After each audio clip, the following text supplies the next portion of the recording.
Ukraine की राजधानी Kyiv देर रात हमलों से दहल उठी और यह बड़ी खबर है, जहां पिछले 6 महीने में कीव पर सबसे बड़ी बारूदी बारिश हुई है। रूस के आसमान से बॉम्बर उड़े, क्रूज बैलिस्टिक मिसाइलों की बौछार होने लगी। कीव के रिहायशी इलाके इस बमबारी से लहूलुहान हो गए। इन हमलों में बड़ों के साथ साथ मासूमों की भी जान गई है। हमला इसलिए भी चौंकाने वाला है क्योंकि ईरान अमेरिका सीज फायर के बाद रूस यूक्रेन के बीच भी शांति की पहल होने लगी थी। लगने लगा था कि इस जंग पर भी ब्रेक लग जाएगी, लेकिन कीव पर प्रचंड हमलों के बाद ये साफ हो गया, पुतिन शांति नहीं बल्कि विध्वंस के पक्षधर हैं। वो कीव को दहलाकर पूरे यूक्रेन पर कब्जे के मंसूबे से अब पीछे नहीं हटे हैं और कीव पर रूस के बहुत बड़े हमले की अब पहली तस्वीर। इस हमले में 10 लोगों की मौत की खबर है, 60 घायल हुए हैं। आधी रात मिसाइल ड्रोन से हुए हमलों की ये तस्वीरें सामने आई और ये कीव पर हुआ एक और बहुत बड़ा हमला है। ऐसा हमला जिसमें 60 लोगों के घायल होने की खबर, 10 से ज्यादा लोगों की मौत।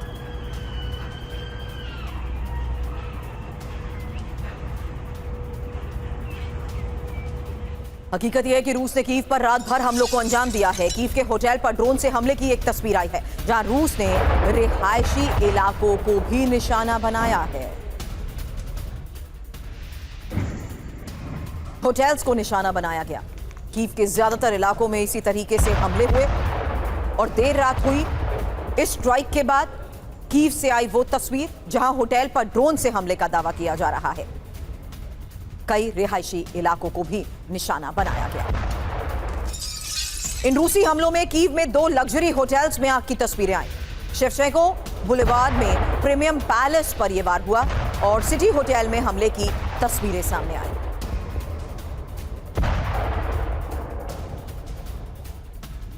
अब कीव पर हमले से यूक्रेनी लोग और सहम गए हैं। मेट्रो स्टेशन में लोगों ने शरण ली। ये देखिए तस्वीर। लगातार हो रहे हमलों के बीच लोगों ने शेल्टर में रात गुजारी। मेट्रो स्टेशन लोगों से खचाखच भरा है। वहीं रूसी हमले में रिहायशी इलाकों को भी नुकसान पहुंचा। अगली तस्वीर। कीव में 30 से ज्यादा जगहों पर तबाही की है। इन इमारतों में राहत बचाव का काम भी जारी था। लगातार हो रहे हमलों में यह साफ है कि अब रिहायशी इलाकों पर भी हमले हुए हैं।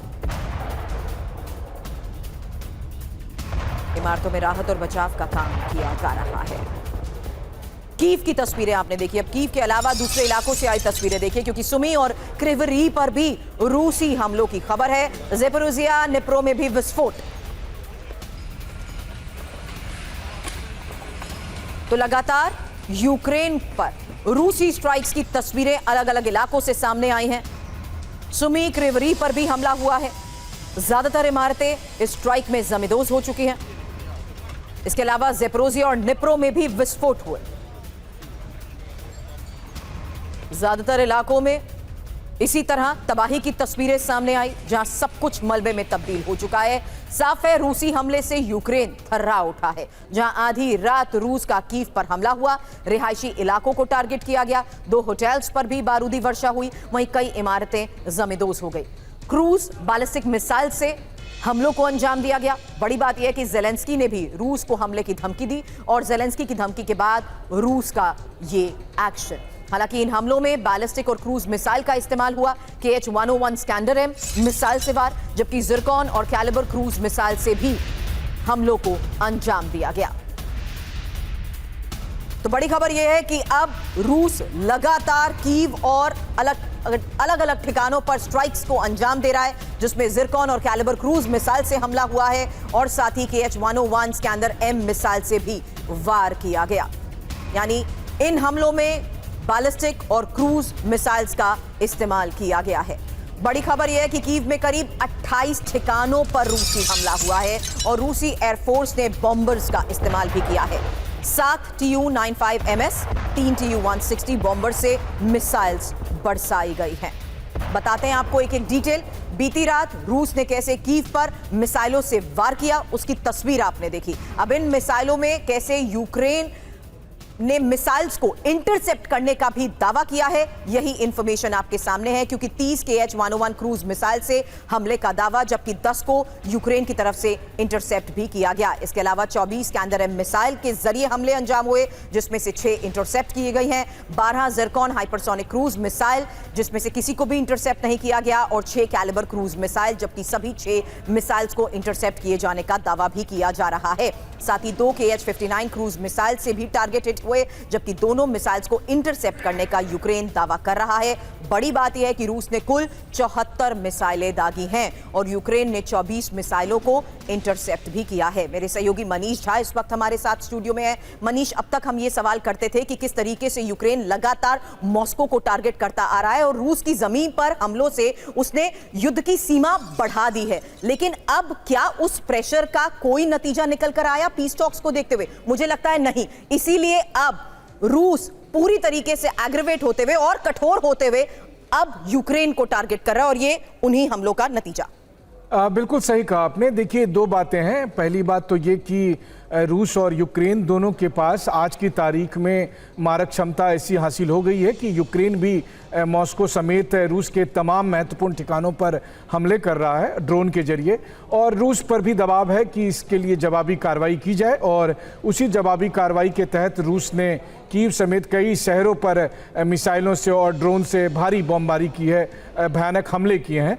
लेकिन हाँ, जहाँ तक आप 2-3 प्रीमियम होटल्स की बात कर रहे हैं, तो अक्सर रूस और यूक्रेन के युद्ध में आपने देखा होगा कि जैसे कि ज़्यादातर जो सैन्य ऑफिसर्स हैं वो होटल को अपना डेरा बनाते हैं, वहाँ पर रहते हैं। और इसीलिए अक्सर अगर आप देखें तो चाहे कीव हो, डोनेट्स्क हो, खार्किव हो, सूमी हो, वहाँ पर होटल्स को टारगेट किए जाते हैं। और इसी के तहत इन होटल्स पर टारगेट किया गया है, क्योंकि नाटो के या यूरोपीय देशों के जो मिलिट्री एडवाइजर के नाम पर एक्सपर्ट्स आते हैं, रूस को लगता है कि यही सारी समस्या की जड़ है, पहले इन पर अटैक किया जाए। तो होटल्स को टारगेट करने के पीछे एक बड़ा मकसद ये भी है। लेकिन ये भी बात सही है कि जैसे जैसे ये उम्मीद खत्म होती जा रही है कि रूस यूक्रेन युद्ध का बातचीत से कोई समाधान निकलेगा, उतना ही ज्यादा ये युद्ध और अधिक विनाशकारी होता जा रहा है। और यही वजह है कि यूक्रेन भी अब तक हुए हमलों को बहुत सक्सेसफुल साबित कर रहा है, क्योंकि उन्हीं हमलों का असर रूस में कैसे दिखा। हालांकि यूक्रेन ने रूसी तेल रिफाइनरीज पर लगातार हमले किए हैं। आज एक और बड़ी खबर यह है कि रूस के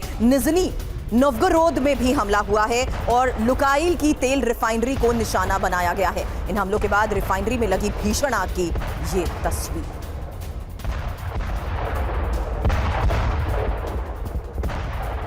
ईरानी न्यूक्लियर साइट्स पर गतिविधियां तेज हो चुकी हैं। नतांज और फोर्डो इस्फाहान में गतिविधियां, और साथ ही सैटेलाइट तस्वीरों के जरिए एक और इंफॉर्मेशन सामने आई है, जहां नतांज में सुरक्षा के इंतजाम भी बढ़ा दिए गए हैं। और जूइश फीड न्यूज वेबसाइट के हवाले से इसको लेकर क्या दावा किया जा रहा है। फिलहाल ईरान का ये परमाणु संकल्प है क्या, क्योंकि खबर है नतांज, फोर्डो, इस्फाहान में बदलाव की। ये न्यूक्लियर साइट्स की लोकेशंस हैं। तीनों परमाणु केंद्रों में गतिविधियां, और युद्ध के दौरान बंद सक्रिय नहीं थे। युद्ध के दौरान सक्रिय नहीं थे ये केंद्र।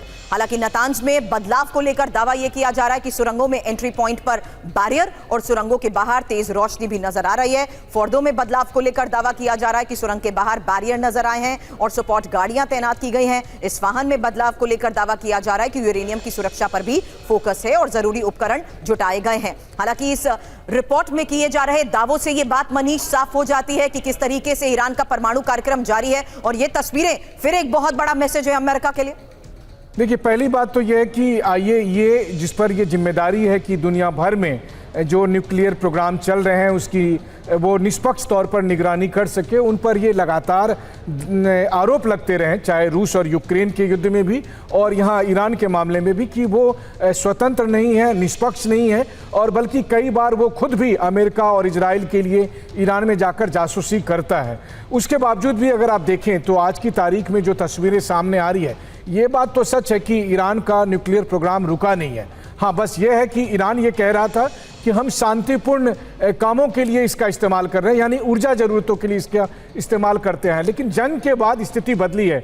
जंग के बाद ईरान को शिद्दत से ये लगने लगा है कि अब हमें भी परमाणु हथियार बना लेना चाहिए, और ऐसी स्थिति में जाहिर है कि वो IAEA को वैसा एक्सेस अब नहीं देगा। और इसी बात को लेकर एक नया आप कह सकते हैं विवाद खड़ा होने वाला है, क्योंकि पीस टॉक में चाहे जितने भी दावे किए जाएं, ईरान किसी भी कीमत पर IAEA को वो एक्सेस नहीं देगा जिससे वेरीफाई हो सके कि जब आपने आईएए का नाम लिया कि क्या वाकई वो ईरान के केस में कहीं स्टैंड करता भी है? क्योंकि मॉनिटरिंग को लेकर, परमिशन, इसको लेकर डोनाल्ड ट्रंप अलग बयान देते हैं, जबकि ईरान साफ तौर पर कहता है कि वो ऐसा होने नहीं देगा।